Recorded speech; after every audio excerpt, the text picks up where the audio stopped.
What's up, fish fans? My name is Marcus, and you're watching Marketing Madness, the Bluefish vlog. Our goal is to address common questions that business owners may have about marketing, sales, and business. Now, this week, we're going to talk about sales.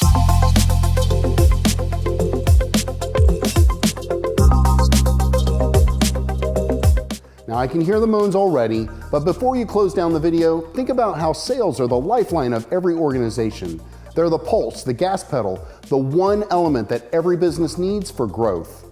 Large or small, someone in your company is in charge of cultivating relationships and closing deals.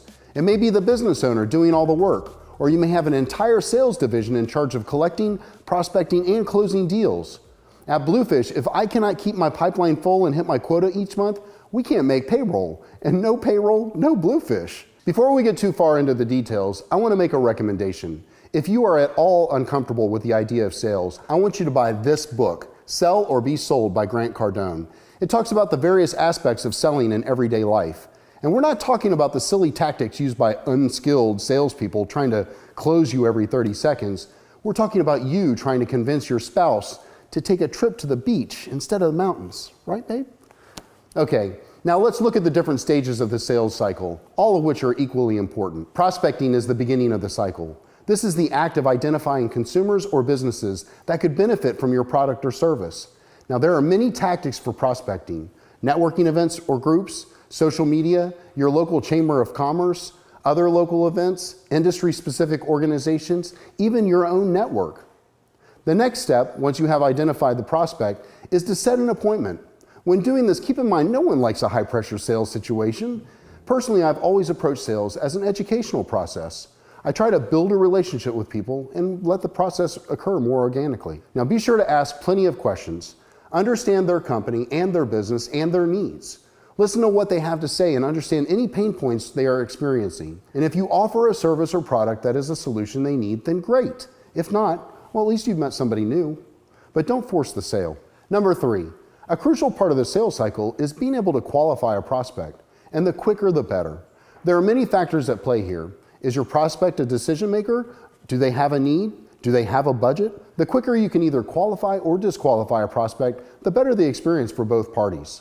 Number 4, usually there is some sort of presentation you'll need to give to show why your product or service is the best. This is where your professionalism and product knowledge will give you the chance to outshine your competition. Take this opportunity to highlight all the features that make your product or service better than the next, highlighting anything that speaks directly to the pain point for your prospect. Number 5, handling objections are often the least favorite part of this process for most salespeople.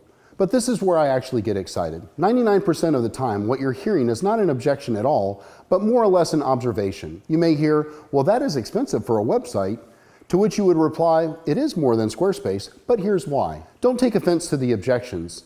Answer the questions and help the prospect make an educated decision. Number 6, let's not forget the follow-up. This is where 80% of sales are won or lost. Did you know that 60+% of all sales are made on the 7th follow-up? Yeah, 7. We use base CRM to track all our client touches. People are busy, and if you're selling something, most of the time you'll get, I need to think about it. You should create a systematic approach to your follow-ups. And finally, number 7, you think you're done, but you're not, because most sales are lost because the sale is never explicitly requested. You have to close the sale. People are rarely going to just pull out money and hand it over without being prompted. So ask, and if they don't buy, make the proper follow-ups. Well, that's a wrap for this week. I want to thank you for checking in. Make sure to hit that like button, and if you have any questions or comments, leave them down below. If you want to talk about how Bluefish can help you grow your business, just send us a message and we'll get the conversation started.